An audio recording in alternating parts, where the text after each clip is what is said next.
Well, you're watching the Power Breakfast Show live on Citizen TV. My name is Wahiga Mwaura, and we certainly hope you're having a good morning so far. Time now for the newspaper review, and I must let you know my panel has already started discussing the issues even before we went on air. I hope they'll save some for our on-air sessions, and let me let you know now who I am with. Joined with here in studio today, I'm joined by Honorable Njogo Barua, Member of Parliament, Gishogo. Welcome to the program. Thank you. Next to him is the Nairobi Deputy Governor, Jonathan Mweke. Welcome to the program as well. Thank you, Wahiga. Now, I'm also joined by Mheshimiwa of Kamkunji, Yusuf Hassan. Welcome to the program. Thank you. And we're joined by our governance analyst, Ray Ochieng, to also help us take a look at some of the issues affecting the country today. Ray, welcome. Thank you, Wahiga. That's right. Now, before we take a look at what's happening in the newspapers, we cross over, taking live pictures now from North London, where a very unfortunate event has happened. A van has collided with worshippers leaving a mosque in North London, according to the Muslim Council of Britain. Those are the images you're seeing on your screen right now. What we know is that, according to the BBC News, several people have been injured after a van struck a crowd of pedestrians near a North London mosque in what police have called a major incident. What we know so far, emergency services are attending to a number of casualties, and the incident happened just a minute, or just after midnight rather, local time, on Monday morning. Authorities are treating casualties on the scene, and witnesses say that this particular vehicle ran into worshippers near the Finsbury Park Mosque, and one person as of now is in custody. So these are live images on your screen right now. That's a little after midnight British Standard Time. That should be about between 2 to 3 a.m. Kenyan time. That is when this particular incident happened. And of course, all the major networks around the world, this is their top story, and it's important for our Kenyan viewers to know what is happening right now in North London. Now, many of the victims who are struck by that van are believed to have just left evening prayers after breaking the Ramadan fast, and the Muslim Council of Britain is saying that a van intentionally ran over worshippers. Those are some of the reports we're getting from various British-based media outlets. That's the latest now happening, and maybe I can just get a comment or two from any of my panel here. Your thoughts? We've seen a lot of terrorist attacks in Britain. We also know we're having some challenges in the north of our country as well. Honorable Barua, what are your thoughts even as you look at these images? Of course, I'm sure you're shocked by them. I would like to say that I'm very shocked and saddened by this event, and it shows and portrays the changing tactics in terrorism. This idea of crashing people with vans started in France, where somebody just ran a van across a park and killed over 20 people. Now it's happening again in London. And just a few weeks ago, we had several incidents in London, one in Manchester, the other on the bridge. So something is happening. Terrorism is mutating. We as citizens of the world must act now to curtail this, or to put into order this ugly movement of terrorism. Yeah. Mheshimiwa Mweke, your thoughts? Yeah, of course, very sad act indeed. England has had an issue with terrorism in the last few months. You saw what happened the other day on the bridge. So I just hope that this is not retaliation to the Muslim nation. It just happened a few hours ago. So I'm sure the British authorities are investigating the same. But you know, Wahiga, this is the last 10 days of Ramadan. And this is when it's the most intense for our Muslim brothers and sisters, and they pray throughout until very late in the night. So safety for them is paramount at this time, as they are going through their most holy time of the year. So it's just very unfortunate that this would have happened at such a time when the Muslim brothers and sisters are at their holiest, if you will. And we pray that the British investigators will get to the bottom of it. Ray? Would isolate this Wahiga because I know Islam is a very peaceful religion, as it is recorded.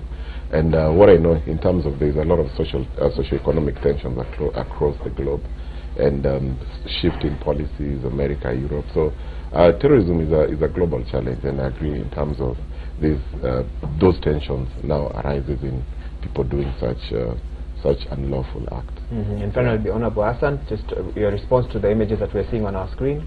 I'm really shocked to see those scenes, in particular knowing London very well, and this mosque, Finsbury Park, is a mosque that I know very well. It's also shocking that it's happening at a time when people are meditating during the holy month of Ramadan. But also another surprising and disturbing development is the growing number of ultra-right attacks against the Muslim community, minorities in Europe and America. There's been a number of mosque bannings, attacks on the Muslim community, and this is kind of a reversal of what we have been seeing from the other side. And I think it is important for Europe and America to be able also to address ultra-right extremism and terrorism as well, so that in fact minorities living in those countries receive the same kind of protection from the state as has been the focus on terrorism from outside. Thank you, Honorable Hassan. I could not have put it better myself. There we go. We'll have more updates regarding that developing story as and when we get it, but for now that's, and those were live images now from North London. Let's come closer home now and take a look at what's happening in the papers. This being the newspaper review, we get straight into that. We start with the front page of the Standard. Shock and awe effect, I think is the only way to term that headline. They're quoting Eden Duale, majority leader, saying arrest Raila, and that's put in caps, but it's big. I hope we'll be able to put that on the screen shortly. And let me just read the smaller captions there. They're quoting Duale. NCIC, DPP and DCIO should move with speed and take action. Raila's status does not allow him to make such statements. He should not give excuses, in reference to statements that NASA flag bearer Raila Odinga made in a rally in Kajiado. Raila, in his defense, is saying Jubilee should not dare to arrest me because they are putting the issue out of context. I said that the state should enact laws which protect community land. Curious to get the views of my panel here in studio about this, but let me guide this discussion, and starting with Honorable Barua asking, has the government failed to enact laws to protect ancestral land? Because those are some of the topics that are coming up even as this debate goes on. I think I don't think the government has failed in enacting these laws, and when you say the government, it is unfair for us just to focus on the Jubilee government. This situation has been there from 1963 and maybe beyond. In fact, so should we even broaden and say have all governments? Maybe government. What I would like to say is that this is a very emotive issue. It's a very complicated issue.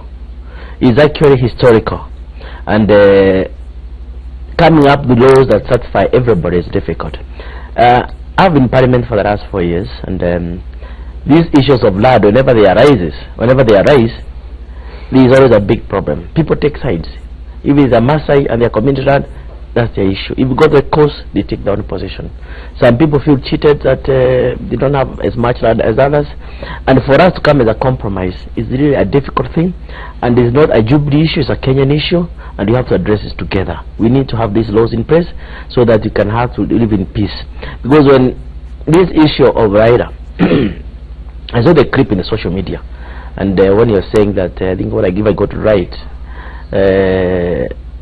you don't have to sell a plot somewhere to go and buy somewhere else. You can stay where you are, something like that. That's what I got.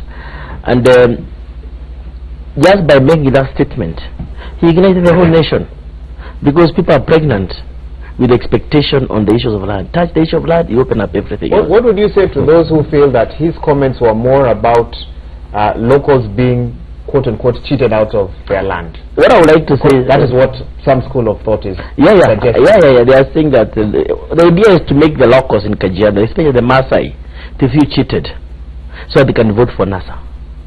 I think, to me, he's in a campaign trail, so what he wants is to get as many votes as possible on his side. So we like to balkanize the Maasai together, and by saying that you've been cheated by these outsiders who are non-Maasais, then I think he thinks, or that's a strategy for him to ensure he gets a Maasai vote. And of course, before he finishes, that there has been these issues. It did not start yesterday. 2007. That is actually the tribal crash did not start because of that, but they were fueled by that. People feeling that we have an opportunity now to cleanse our people, to liberate our people from these occupiers. This is a dangerous statement to make at any time in our history. Yeah. Okay. Now in the future. I partly am not Waiga. In terms of land has been an emotive issue, and in our constitutional making, this is something that we really avoided. And look at what is happening even when we were here some days back in terms of contesting on the cost of SGR, and you had the issue was in Kenya we have to compensate land.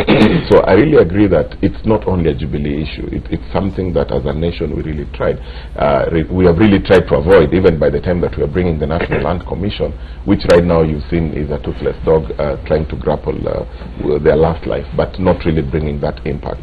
So what happens, and on the ground, Wahiga, it's a disparate situation, just like any other part of the country, where you'll find uneducated people within Kajiado, and some of them really selling their land and becoming really beggars. So in terms of what is happening here, I really see also the media. In terms of, I don't hold brief on NASA. I think Governor May, but I think so. Governor May do that. We'll hear what he says. But I also really think that it was really blown out of context. And I think the context that he was talking about, and it's also political competition, the way Mheshimiwa Njogu has said.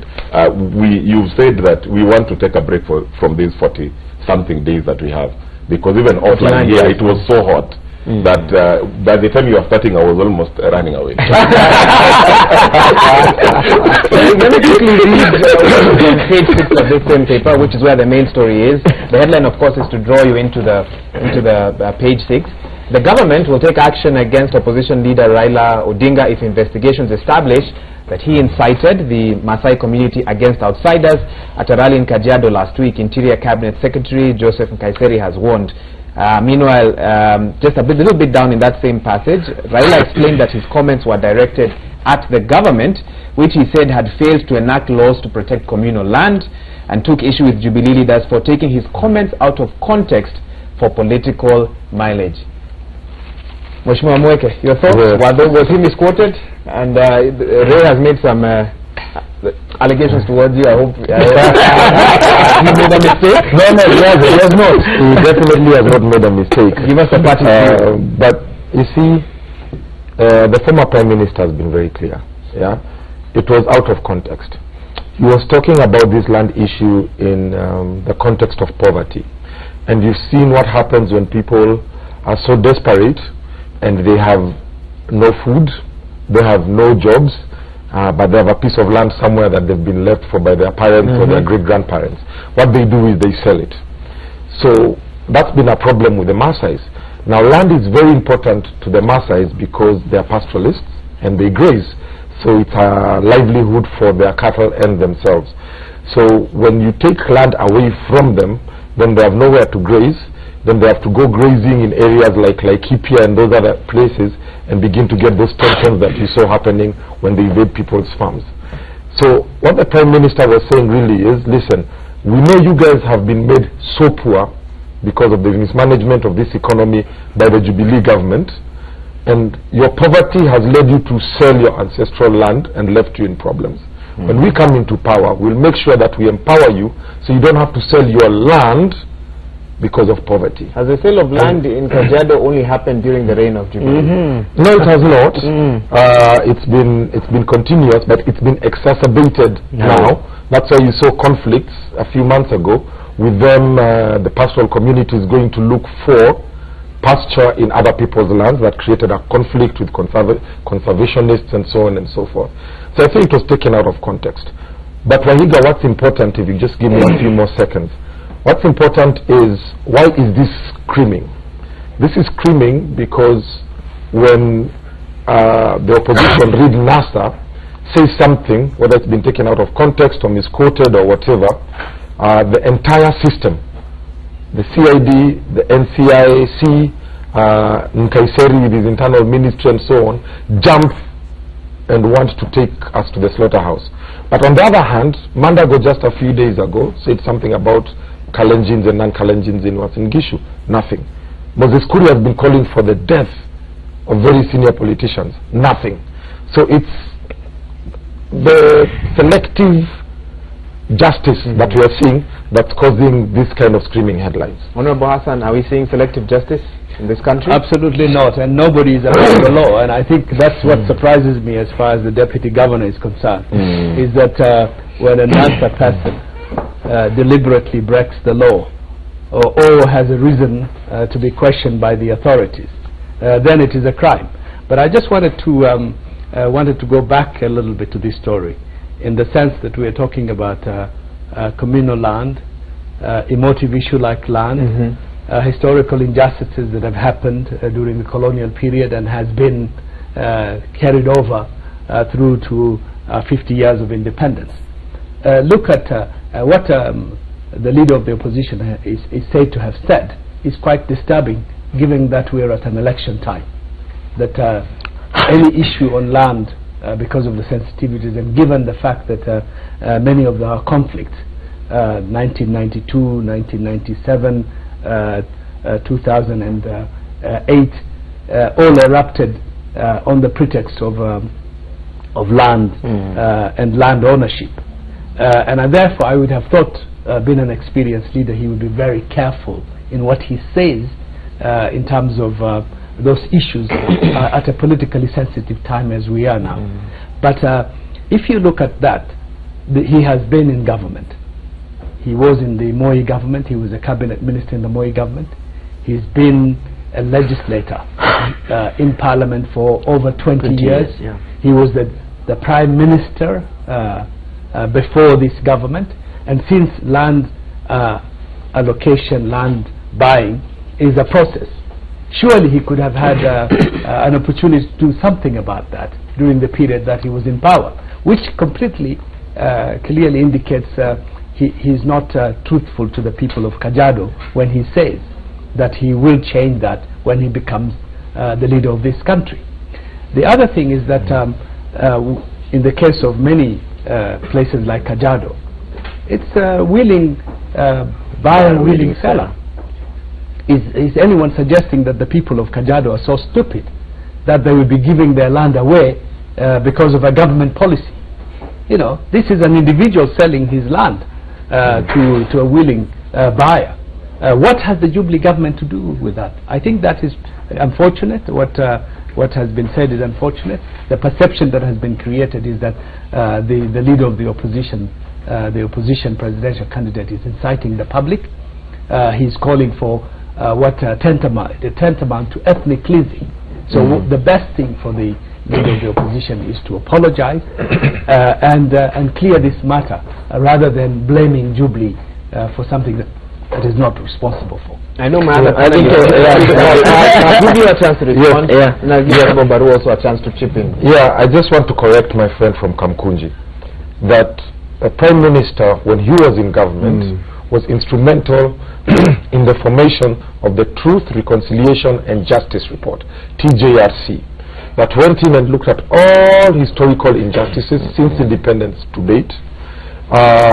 The report is ready, was presented to the President, Uhuru, the Jubilee government, and it has refused to be tabled by the leader of majority in Parliament so that these injustices can be taken care of. In fact, it's mentioned in the paper. So Mheshimiwa Raila has done his part.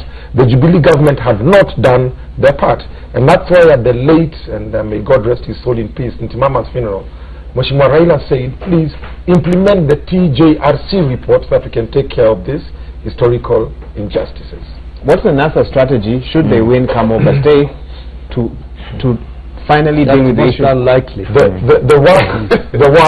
The work has already been done.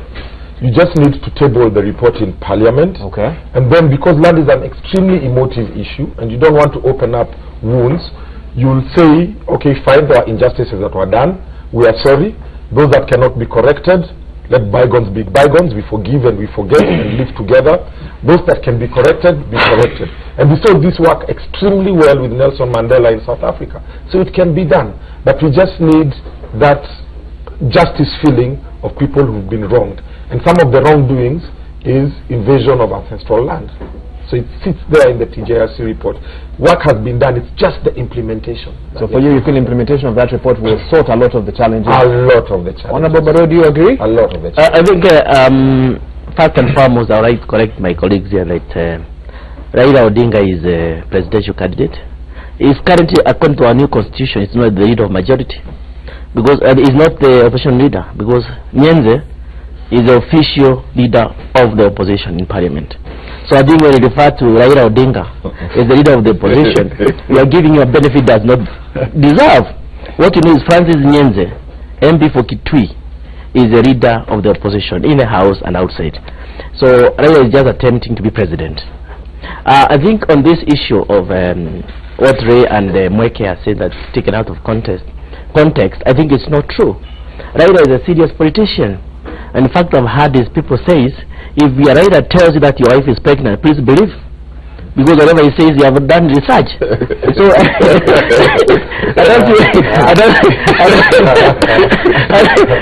don't think such a serious issue like that of it has been put by his diehard supporters is not as heavy as this. So I think what he said, he meant it. He meant that people who are non-indigenous of areas like Kajiado and Narok and others, should they, unfortunately, have the chance to reach this government, they'll be evicted. So actually what he's doing, is my chance, what he's doing, he's preparing ground for, first and foremost, rejecting results when he loses, and also creating another ground for mass action. The other thing is, I had my friend here, you know, he's my good friend here, Deputy Governor here. When you're off camera. Even on camera. The guys meet this and you know, it's unfortunate that you can compare Raila Odinga with those Moses Kuria and Mandago. I mean, those are people playing totally different leagues. And I think this issue of arrest Raila, although I don't think he's comparing them in terms of levels, rather no. Even whatever they are saying, exactly. If I say one thing and Raila says the other thing, they should carry the different weights. Because Raila is actually bigger than me. The way I see it, you have to accept that. He's not my level. He's another level. So comparing Moses Kuria with Raila Odinga, it's actually missing. It's an unlikely tour. Like the way he always talks about Unga, even talks about hospitals, talks about Unga. So, but I would like to say that this has something to do with unpreparedness for elections, and I would like to say that and request my colleagues in Jubilee, let us not bother with asking for Raila to be arrested. Raila is just crying for attention. Right. So many views. What is the public to believe about this matter? Yeah, I'm a taxpayer. Let me talk. And thank you, The deadline is coming up. in the studio. Wahiga, the competition is really hot, heightening up. And you will not campaign without mentioning land. And you'll even get it in terms of education, land. So I love the healthy competition. It's only that sometimes you may be responsible for what you say, but you may not be responsible for what somebody is going to perceive. Yeah. So you get this has brought mixed perceptions that I think Deputy Governor going back to the backyard has to consult the people and see how they manage this crisis. However, to me, it's that. Mheshimiwa Hassan is a very humble, witty person, but he's an extremist when it comes to some positions that is just brought here. And I think to this was out of context, but we are going to be seeing more of this. Okay, this is a discussion that will obviously carry on throughout the course of the week. This is one of the big stories in the paper. I'm sure if I allow my panel here to talk about it, we could have taken up the next hour discussing it, but there's so much more in the papers which will come to immediately after this short break. You're watching the Power Breakfast Show live on Citizen TV.